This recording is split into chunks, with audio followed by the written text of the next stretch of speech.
Salam, selamat pagi Bapak Ibu yang dikasih Tuhan. Selamat kita bertemu pada ibadah pagi hari ini. Mari kita mengucap syukur kepada Tuhan, karena begitu baiknya Tuhan dalam hidup kita. Pagi hari ini, mari dengan segenap roh, kekuatan jiwa kita mau datang kepada Tuhan.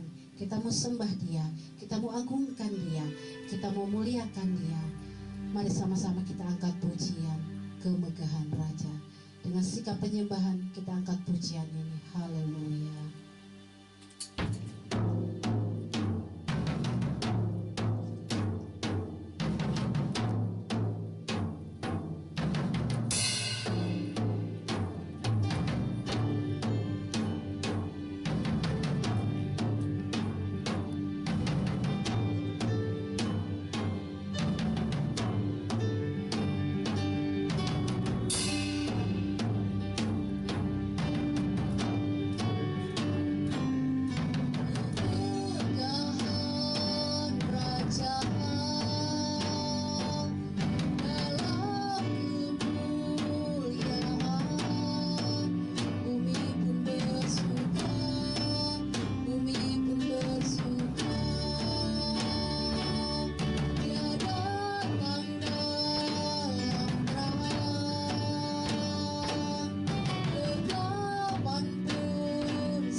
Kita berdoa bersama. Segala pujian dan syukur kami persembahkan kepada-Mu ya Tuhan.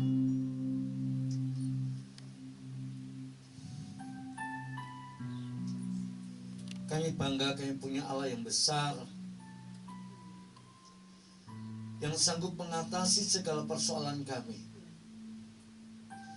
Kami bangga punya Allah yang besar, Allah yang tak terbatas itu, yang telah menjangkau alam maut, memindahkan kami dari dosa kepada kebenaran-Mu.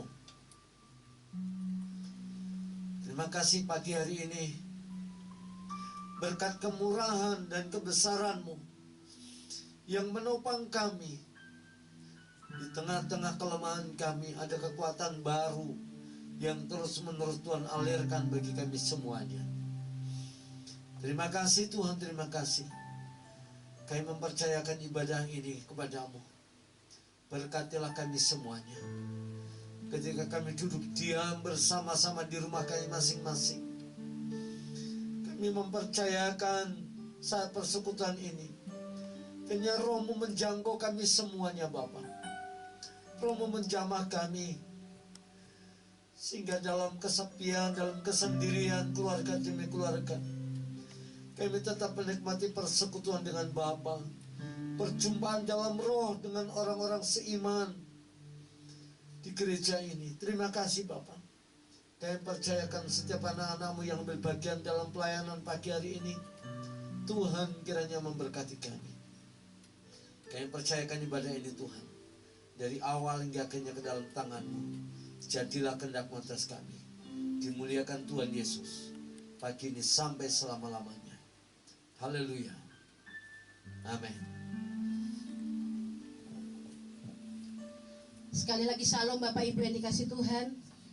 Sudah siap memuji Tuhan? Pagi ini biarlah puji-pujian terdengar, puji-pujian kita naikkan kepada Tuhan, sebab kita tidak dapat membalas kebaikan Tuhan. Yang dapat saudara dan saya lakukan adalah memuji-muji nama Tuhan. Haleluya.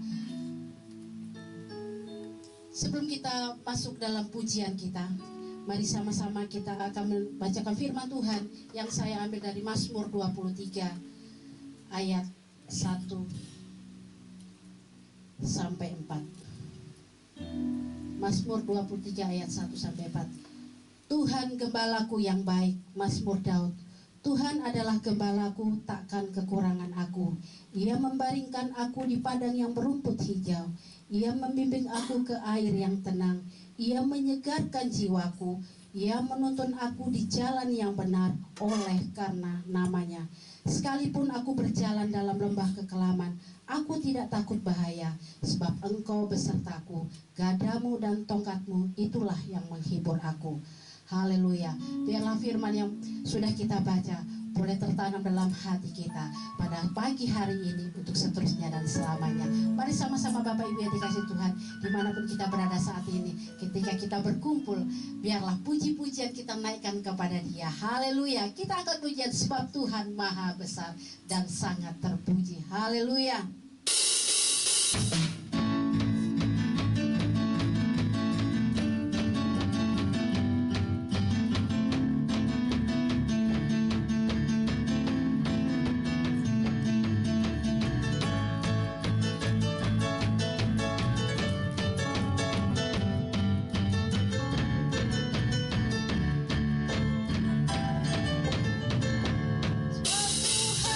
maha besar dan sangat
takut bahaya.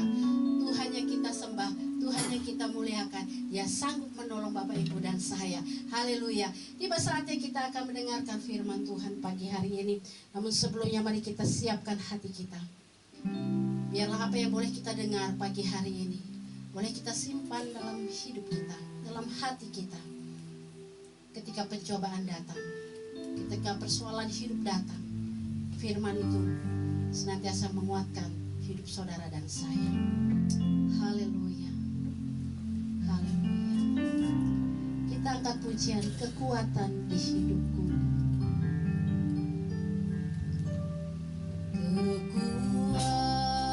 Kekuatan di hidupku, ku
dapat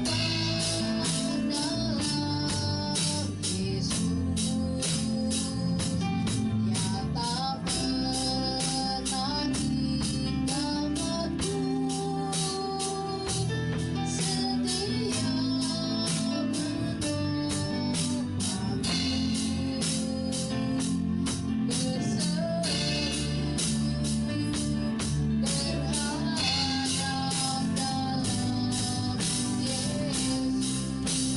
Dia tak pernah meninggalkanku, setia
Kita akan berdoa sebelum kita mendengarkan firman Tuhan.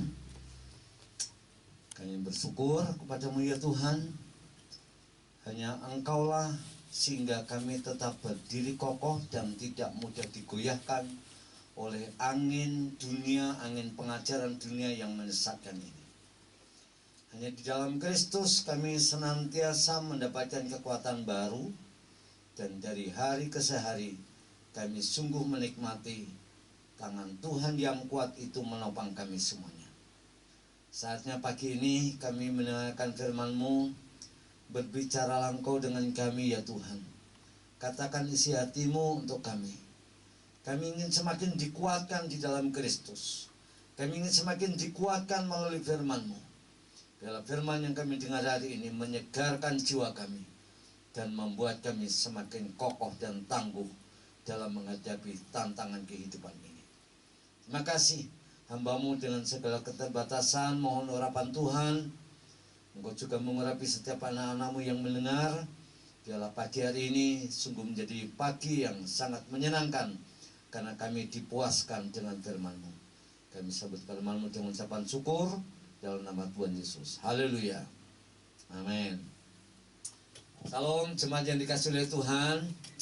Terima kasih pagi hari ini kita bisa ketemu lagi. Setelah hari Kamis kemarin kita memperingati kenaikan Tuhan Yesus.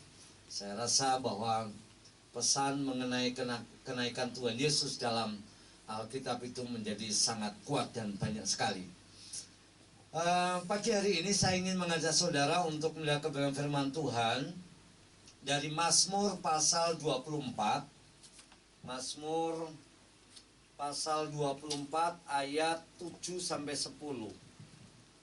Mazmur 24. Ya. Mazmur 24 ayat 7 sampai yang ke-10. Saya akan bacakan firman Tuhan. Nanti akan ada beberapa rangkaian ayat-ayat Alkitab yang lain.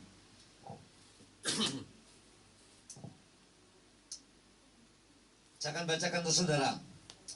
Angkatlah kepalamu, hai pintu-pintu gerbang, dan terangkatlah kamu, hai pintu-pintu yang berabad-abad, supaya masuk Raja kemuliaan. Siapakah itu Raja kemuliaan? Tuhan jaya dan perkasa, Tuhan perkasa dalam peperangan. Angkatlah kepalamu, hai pintu-pintu gerbang, dan terangkatlah kamu, hai pintu-pintu yang berabad-abad, supaya masuk Raja kemuliaan. Siapakah dia itu Raja kemuliaan? Tuhan semesta alam, dialah Raja kemuliaan. Saudara yang dikasihi oleh Tuhan, tentu saja yang dimaksudkan oleh nas ini adalah berbicara mengenai pintu kekekalan.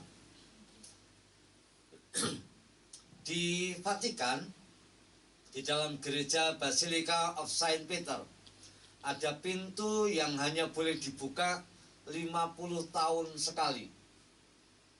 Ya, dalam 50 tahun itu hanya dibuka satu kali.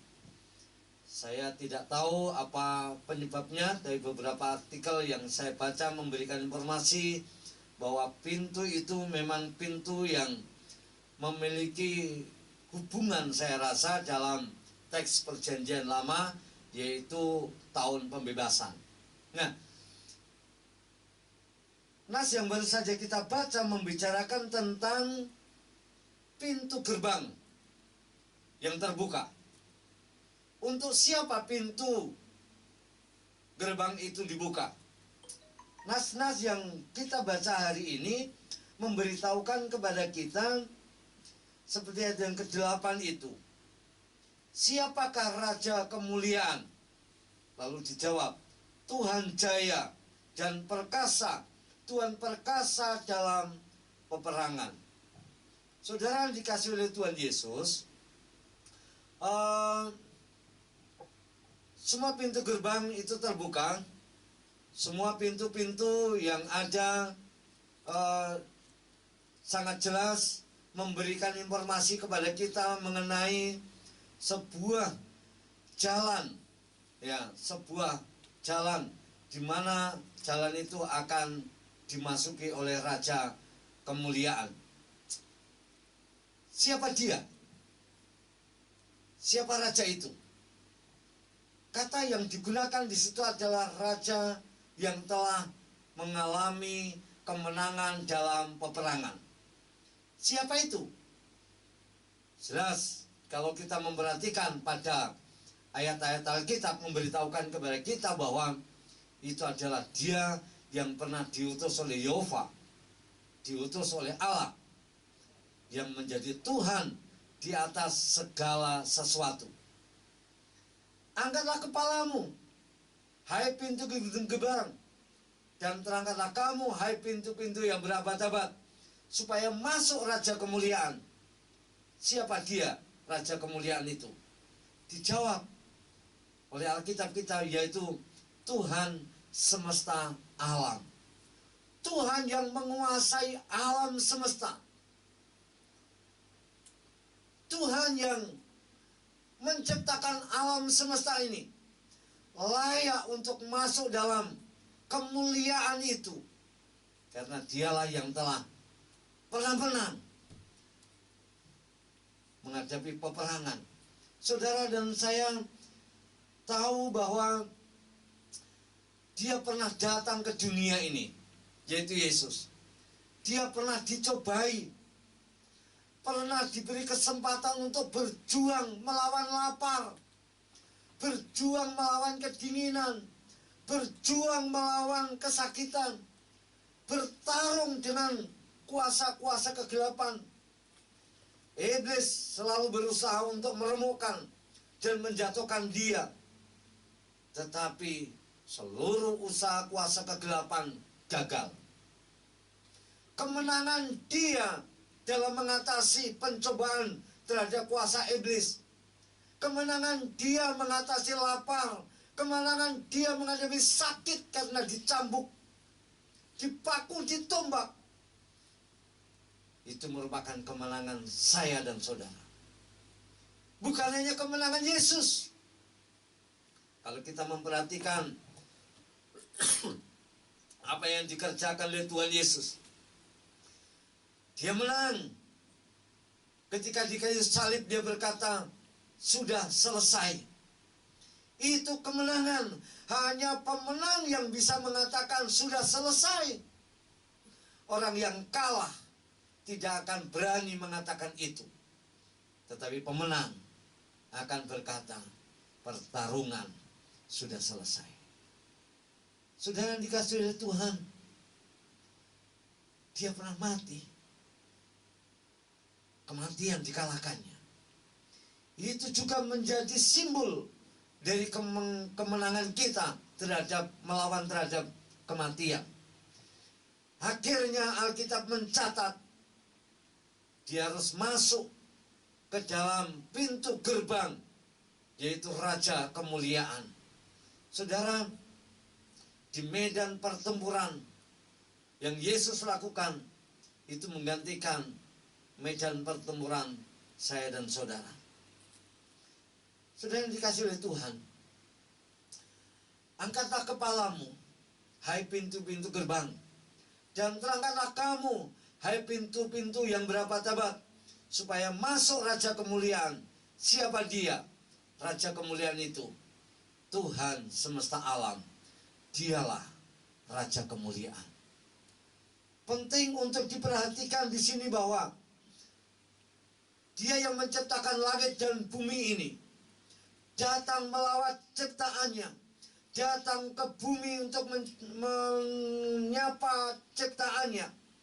Dan karena ada dalam kuasa kegelapan, maka Yesus bertarung terhadap kuasa kegelapan itu dan memenangkannya, sekalipun harga yang dibayar mahal.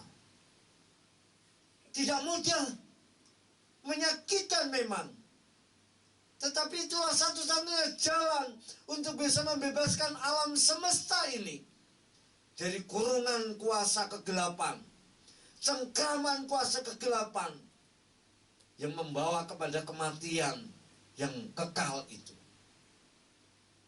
Jalan itu tidak mudah. Via Dolorosa itu tidak mudah. Tetapi Yesus telah mengambil alih yang seharusnya saya dan kita semua yang mengalaminya. Itulah pintu gerbang yang akan dilewati. Kadang-kadang saya juga, mungkin saudara juga merasakan bahwa untuk menikmati kemuliaan tidak mudah juga jalan yang harus dilalui. Ya, tidak mudah juga. Tetapi Yesus pernah menang, dan saya percaya kalau Anda setia berpegang teguh pada kebenaran firman Tuhan, kita juga akan bisa mengalami kemenangan itu. Yang kedua, bagian kedua, Matius pasal 28. Matius pasal 28 ayat 18 sampai 20 mengatakan demikian. Yesus mendekati mereka dan berkata, kepadaku telah diberikan segala kuasa di surga dan di bumi. Karena itu pergilah, jadikanlah semua bangsa muridku, dan baptislah mereka dalam nama Bapa, Anak, dan Roh Kudus. Dan ajarlah mereka melakukan segala sesuatu yang telah kuperintahkan kepadamu. Dan ketahuilah, aku menyertai kamu senantiasa sampai kepada akhir zaman. Yesus Kristus bukan saja seorang pemenang, tetapi dia naik ke surga. Sewaktu naik dia ke surga, dia memberikan suatu amanat, yaitu amanat agung kepada semua orang yang mengikutinya. Ya, semua murid-muridnya. Kalau saya memperhatikan pada masa reformasi, orang-orang yang menjadi pelaku reformasi, khususnya yang berada di Jenewa pada waktu itu, menganggap bahwa amanat agung itu hanya diberikan kepada murid-murid Yesus. Ya, hanya diberikan kepada rasul-rasul. Itu sebabnya kegerakan penginjilan pernah mengalami stagnasi yang luar biasa. Gembala-gembala hanya sibuk dengan pekerjaan bagaimana menggembalakan jemaat. Tidak lagi ada kesibukan untuk bagaimana menambahkan jumlah anggota jemaat. Tentu saja semakin lama bukan semakin banyak. Semakin lama semakin tergerus oleh roda zaman ini. Itu sebabnya pernah terjadi penurunan anggota jemaat yang luar biasa. Satu sisi ada pembatasan kelahiran, tetapi ada satu sisi yang tidak bisa dibatasi, yaitu kematian. Jumlah kematian kelompok tua semakin banyak, sementara jumlah kelahiran semakin sedikit. Itu sebabnya penurunan anggota jemaat. Lambat laun Tuhan membangkitkan orang-orang yang membawa kita kembali kepada visi yang benar, yaitu visi ilahi, bahwa penginjilan itu bukan tugas gereja mula-mula, tetapi ini tugas gereja sepanjang zaman. Ya, itu sebabnya saya perlu mengingatkan kepada saudara kembali bahwa visi misi gereja kita adalah gereja yang menjadi pelaku amanat agung.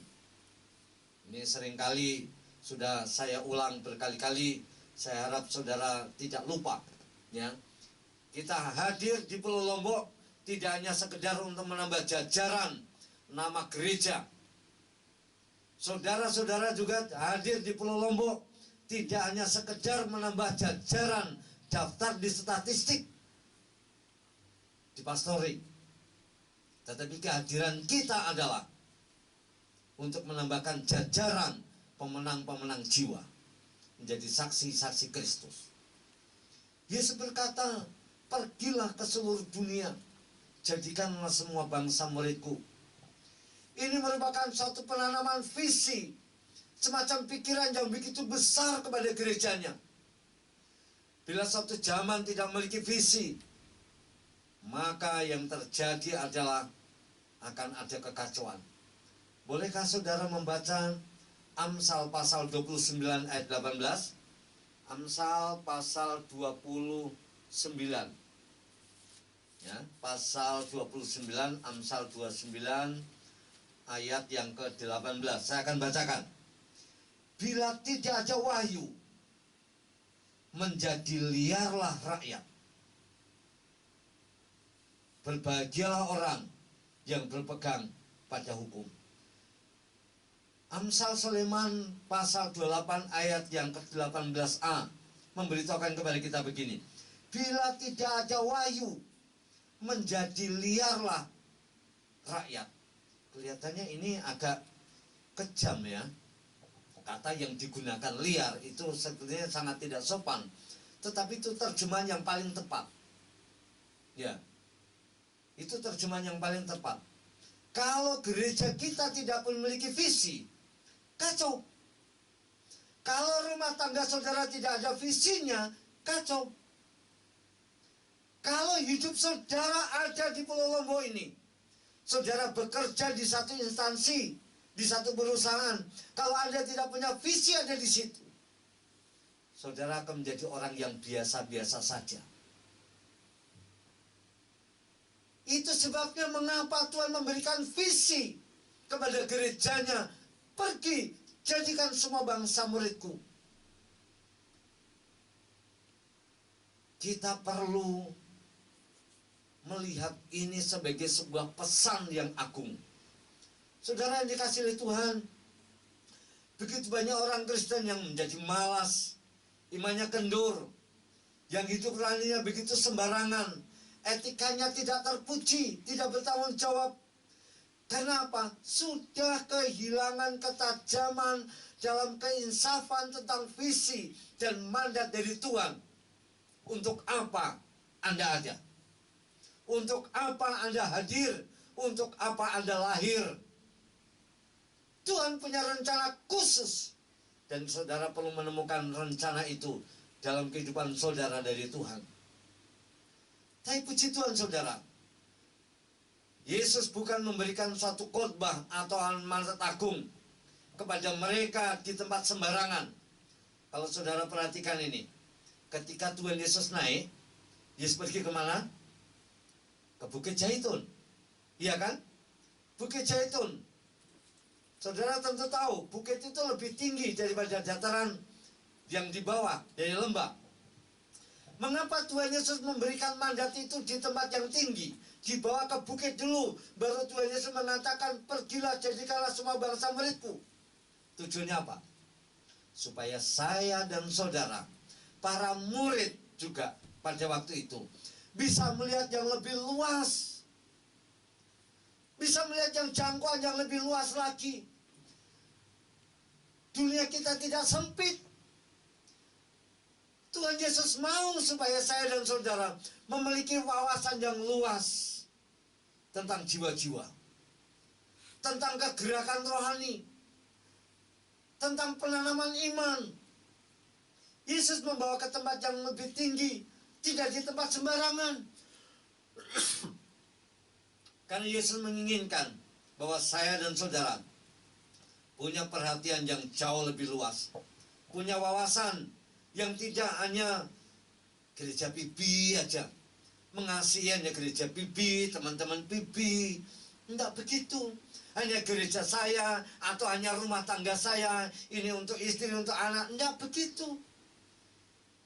Yesus mula-mula menanamkan visi yang besar itu dibawa ke tempat yang tinggi supaya kita bisa melihat yang lebih luas lagi. Ada kebutuhan-kebutuhan real di mana-mana tempat. Apalagi seperti sekarang ini.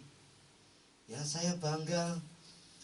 Minggu yang lalu saya Bu Helen dengan beberapa teman kami pergi ke Mangkung.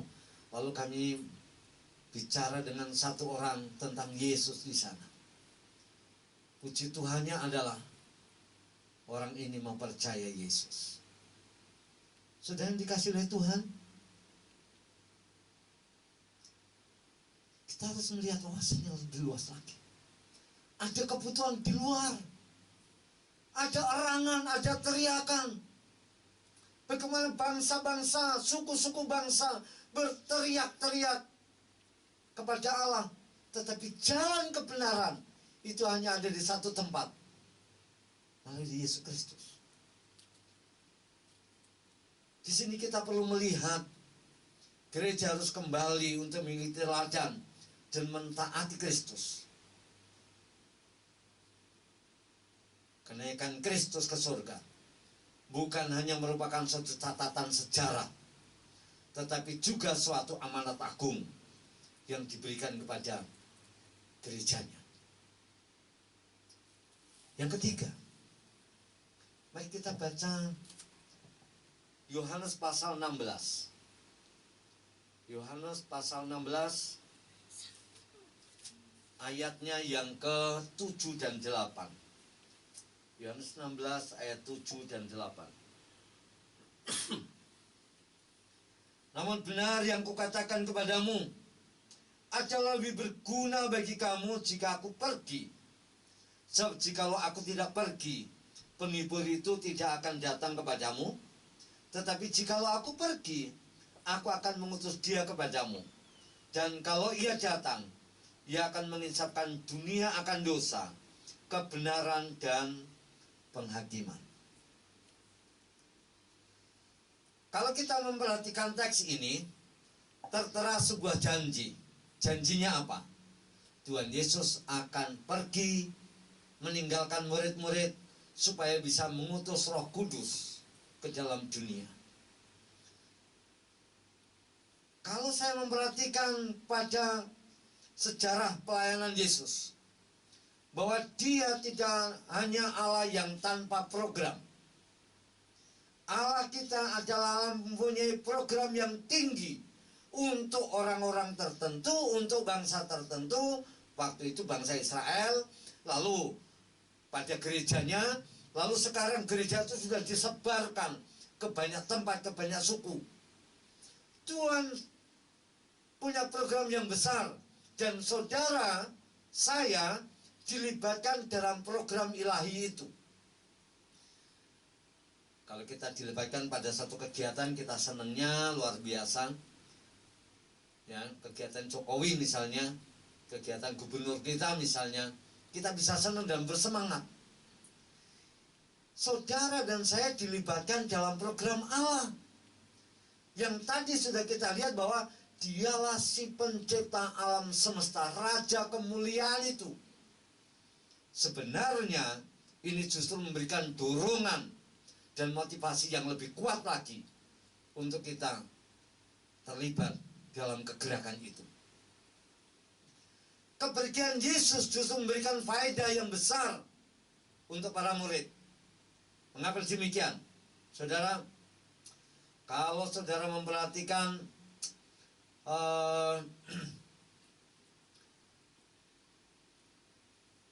beberapa nas Alkitab,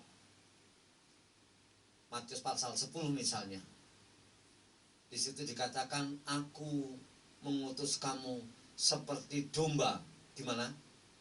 Ke tengah-tengah serigala. Kalau ada domba di tengah-tengah serigala, saya pikir ini sudah, mungkin nyalinya sudah habis. Bu Helen seringkali bertanya kepada kami yang di rumah, kalau misalnya ketemu harimau secara langsung, seperti itu di hutan, kira-kira apa yang kamu lakukan? Itu pertanyaan yang sebenarnya tidak membutuhkan jawaban. Ya, tidak usah dijawab, kita semua sudah tahu. Duduk diam saja, ngelawan juga mati. Ya, kalau ketemu harimau, itu baru satu. Bayangkan kalau kita ada di tengah kerumunan harimau. Bu Helen pernah bilang begini, sebelum diterkam, kelihatannya saya sudah mati duluan. Ya, seperti domba di tengah-tengah serigala. Saya kadang-kadang memikirkan, Tuhan kok kejam sekali toh mengutus kami di tengah-tengah serigala. Itu katanya Tuhan menyuruh saya mati. Tetapi itulah firman Tuhan yang disampaikan kepada kita. Roh Kudus menjadi jaminan bagi kita semuanya.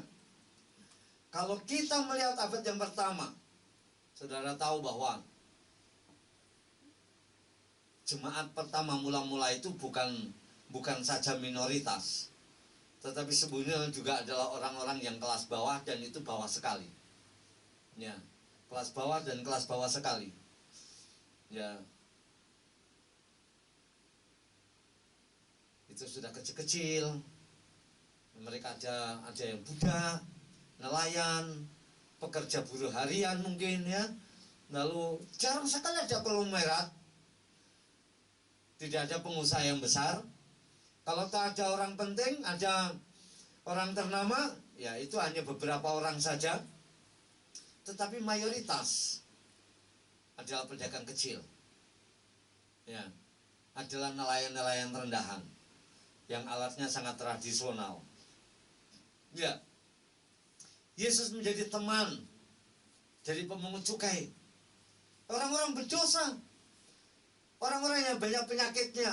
Itu gereja kita yang mula-mula. Ditambah lagi 300 tahun pertama gereja hadir. Itu adalah gereja yang penuh dengan penganiayaan yang luar biasa.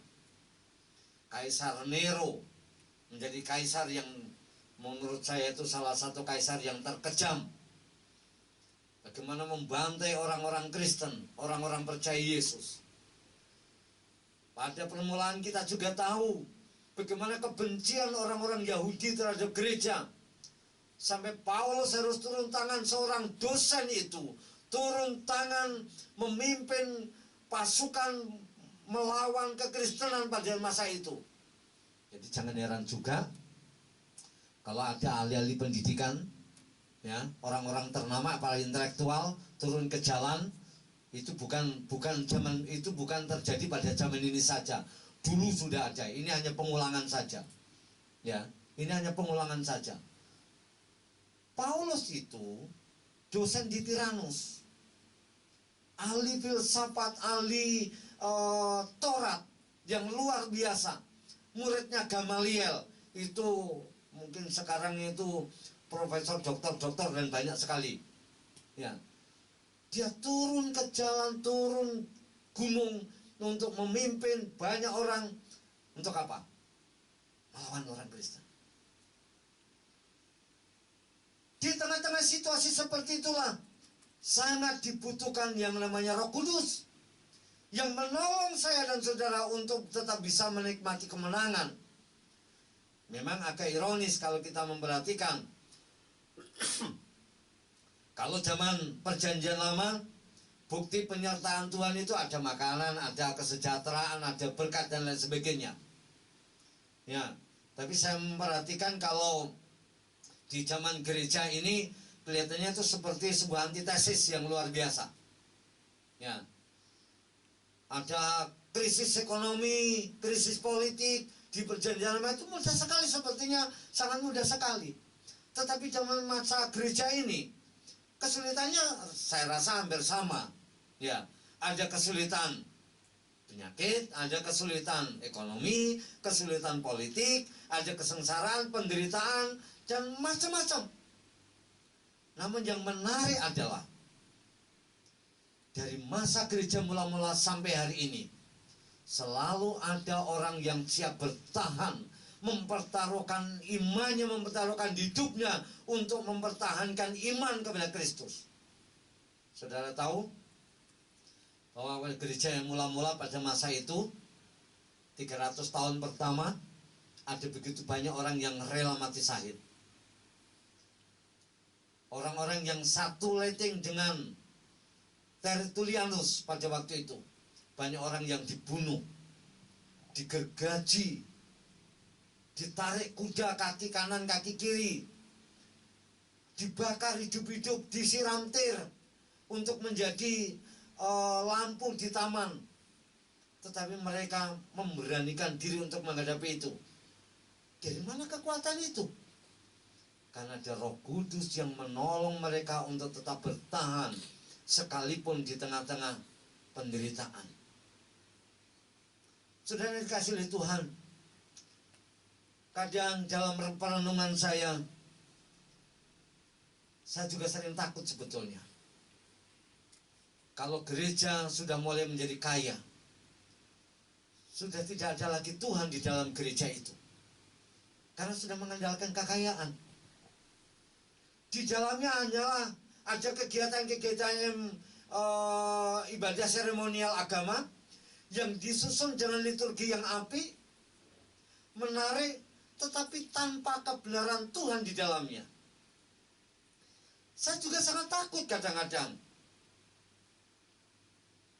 kalau ada pendeta hamba Tuhan yang sudah mulai kaya, menjadi konglomerat, sudah mulai longgar dari penderitaan, seakan-akan sudah tidak bersandar lagi kepada Tuhan. tapi bersandar kepada kekayaan. Saya juga seringkali berpikir, kalau jemaat semuanya kaya raya, jangan-jangan jemaat sudah tidak membutuhkan lagi Tuhan. Tidak lagi perlu ada doa, tidak perlu ada firman, tidak perlu lagi ada ibadah.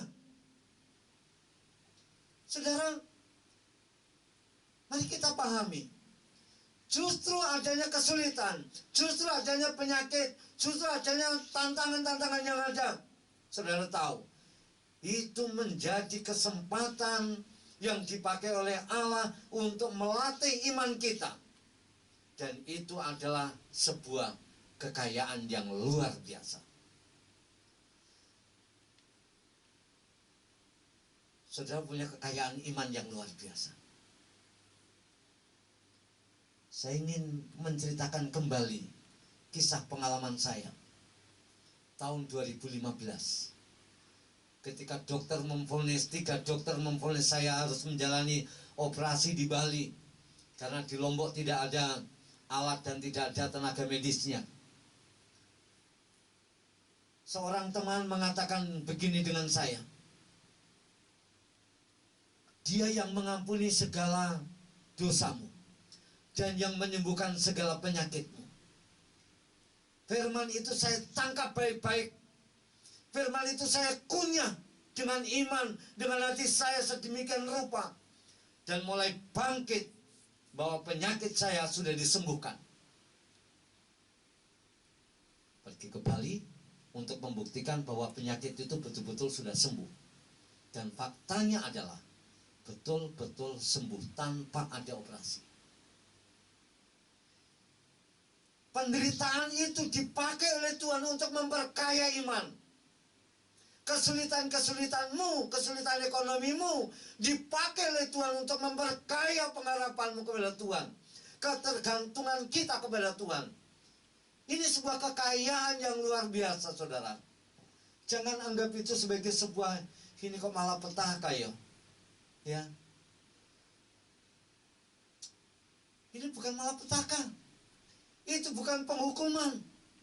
Jadikan itu, ubahlah itu sebagai kesempatan di mana saudara dan saya bisa mempertajam kepekaan kita terhadap Allah dan memperkaya iman kita kepada Kristus.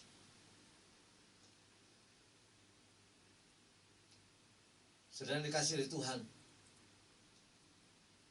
mari kita memperhatikan dengan seksama kenaikan Kristus. Yang pertama memiliki tujuan bahwa Raja Allah semesta alam ini berdaulat dan berkuasa untuk menikmati segala kemuliaannya setelah melewati peperangan yang begitu luar biasa. Tetapi jangan lupa, kepergiannya meninggalkan mandat agung bagi saya dan saudara. Mari kita perluas wawasan kita, perluas iman kita, perluas pengetahuan kita. Ya, kita perluas kasih kita perluas kepedulian kita kepada sesama kita. Sekalipun ada tantangan, ingat, Roh Kudus dijanjikan oleh Tuhan untuk menyertai saudara dan saya. Roh Kudus diberikan kepada kita untuk menemani kita sehingga kita tetap kuat sekalipun saudara di tengah-tengah serigala. Saudara diajak, Yesus sudah diajak. Yesus dicaci maki, saudara dicaci maki. Saudara ditolak, Yesus juga sering ditolak. Tetapi kehadiran Roh Kudus memampukan saya dan saudara untuk tetap bisa menikmati damai sejahtera. Sekalipun pengalaman hidupmu, pengalaman kita tidaklah mudah. Kiranya Tuhan Yesus memberkati saudara. Di saat memperingati kenaikan Tuhan Yesus ini, marilah kita bersama-sama semakin melihat keagungan Tuhan itu menjadi sebuah momentum di mana kita bisa bergerak bersama-sama untuk sebuah karya ilahi yang lebih besar lagi saudara dan saya ada di Lombok ini menjadi berkat. Tuhan Yesus memberkati. Kita berdoa. Bapa di dalam surga, kami mengucap syukur kepadamu untuk kesempatan pagi hari ini kami bisa belajar dengan firman Tuhan. Terima kasih untuk setiap firman-Mu. Engkau telah mengalahkan maut. Engkau telah pergi ke surga-Mu, ke tempat kemuliaan-Mu. Terima kasih untuk tugas baru yang Tuhan percayakan bagi kami. Biarlah gereja Pibi, gembalanya, pengurusnya, jemaatnya, sehati sepikir untuk tetap bisa memegang teguh visi ilahi bahwa gereja dipanggil untuk menjadi saksi. Terima kasih untuk Roh Kudus yang Kau taruh di dalam hidup kami, yang menguatkan dan tetap memberikan damai sejahtera, sekalipun pengalaman hidup seringkali tidak semudah yang kami bayangkan. Kami percayakan semua jemaat-Mu. Tuhan berkatilah mereka, Tuhan menyertai mereka, Tuhan bersama-sama dengan mereka di tengah-tengah krisis yang sedang terjadi. Nama Yesus dimuliakan pagi ini sampai selamanya. Amin. Jemaat yang dikasihi oleh Tuhan, kita diberi kesempatan oleh Tuhan untuk memberikan korban persembahan. Silakan saudara memberikan korban syukurmu kepada Tuhan, dan sambil kita sekaligus menutup ibadah kita pagi hari ini, mari kita angkat satu pujian. Kita bangkit berdiri, ya, kita bangkit berdiri sama-sama. Kita nyanyikan satu pujian. Kau angkatku di atas gunung batu. Sekalipun ada begitu banyak gunung terjal yang tidak mudah kita alami, namun Tuhan menyertai kita. Haleluya.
Bersyukur kepada-Mu ya Tuhan, untuk pagi hari ini kami bisa bersekutu bersama. Terima kasih untuk pujian penyembahan, terima kasih untuk firman, terima kasih untuk semua doa yang kami panjatkan kepada-Mu. Pagi hari ini kami ingin memberkati bangsa kami, bangsa Indonesia. Engkau lebih tahu Tuhan, kekuatan virus ini tidak lebih besar dari kuasa darah Yesus. Setetes darah Yesus cukup untuk menyelesaikan semua virus di seluruh bangsa ini. Kami mohonkan belas kasihan-Mu, singkirkanlah ya Bapa, singkirkan virus ini, supaya bangsa ini menikmati kelegaan. Hamba memberkati Presiden kami Pak Joko Widodo. Di dalam tangan pengasihan-Mu hamba meletakkan dia. Tuhan tolonglah dia, mampukan dia. Roh hikmat yang daripada Tuhan turun atas hamba-Mu. Demikian juga kepada para menteri yang sedang bekerja keras untuk bisa menolong masyarakat keluar dari penderitaan dan kesulitan ini. Kami percayakan di dalam tangan Tuhan, topang mereka Tuhan, genggam mereka. Engkau amankan mereka, Engkau lindungi mereka. Kami tahu bahwa ada sejumlah lawan-lawan politik yang ada. Kami doakan Kiranya Roh Kudus menjangkau mereka juga, seperti Kau menenangkan badai di Danau Galilea itu. Dari tempat ini ya Tuhan, kami katakan diam dan tenanglah. Negeri ini akan menikmati damai sejahtera Allah. Terima kasih. Kami percayakan semuanya ke dalam tangan-Mu, baik di pusat maupun di daerah. Semua dijamah oleh Tuhan, dilawat oleh Tuhan. Terima kasih untuk sejumlah lembaga dan gereja yang telah ambil bagian dalam meringankan beban masyarakat dan memberikan sembako dan memberikan pengobatan. Kami bersyukur untuk semua karya besar-Mu itu. Kami tahu bahwa itu peranan Roh Kudus yang menggerakkan hati kami, karena kami bisa melihat lebih luas lagi dari apa yang sesungguhnya terjadi. Tuhan, kami juga memberkati jemaat-Mu, jemaat PIBI. Kami serahkan keluarga demi keluarga. Engkau yang menilik mereka masing-masing. Engkau tahu segala pergumulan kesulitan mereka. Hamba mempercayakan Tuhan, Roh Kudus bekerja Engkau secara lebih leluasa lagi dalam hidup mereka, supaya kami semuanya tetap bisa bertahan dalam mengemban visi lain untuk menjadi saksi yang seringkali tidak mudah ini. Mau ibadah saja tidak boleh nyanyi, ibadah saja tidak boleh, kami dihina, rumah kami dilempari dan lain sebagainya. Tuhan, hamba berdoa dalam nama Yesus, kuatkan kami. Ekonomi kami yang lemah sekarang ini, Tuhan, kami minta Engkau membela kami. Bukalah jalan-jalan baru supaya jemaat-Mu berkecukupan. Bahkan kami rindu juga berkelimpahan. Terima kasih kami menyerahkan jemaat yang sakit. Terima kasih untuk Pak Alek yang sudah sembuh. Kami mengucap syukur untuk semua yang telah Engkau kerjakan bagi Pak Alek. Tapi kami masih ada beberapa anggota jemaat kami yang masih sakit. Ada Pak Joni, ada Mbak Uti, Ibu Foni, Mbak Esther. Kami serahkan dalam tangan-Mu. Tuhan, tolonglah mereka Tuhan. Angkat sakit penyakit mereka. Dan biarlah kuasa kesembuhan yang daripada-Mu turun atas mereka, sehingga kami boleh menikmati kemerdekaan yang utuh. Pergumulan Ibu Putu kami doakan, sekalipun tidak mudah, namun kami tahu bahwa Yesus yang kami punya, Allah yang tidak pernah kewalahan untuk menolong. Kami pertaruhkan semuanya ke dalam tangan-Mu. Bapa, terima kasih. Terima kasih Yesus. Kami juga menyerahkan anak-anak kami yang akan melanjutkan pendidikannya. Terima kasih untuk yang sudah lulus, baik tingkat SMA maupun SMP dan SD. Kami percayakan supaya mereka bisa mendapatkan tempat belajar yang baik. Bahkan kami mendengar ada anggota jemaat yang anaknya akan diberi kesempatan untuk belajar ke luar negeri. Tuhan, kami doakan, Yesus, Engkau tolong dia. Tuhan Yesus, Engkau berkati dia.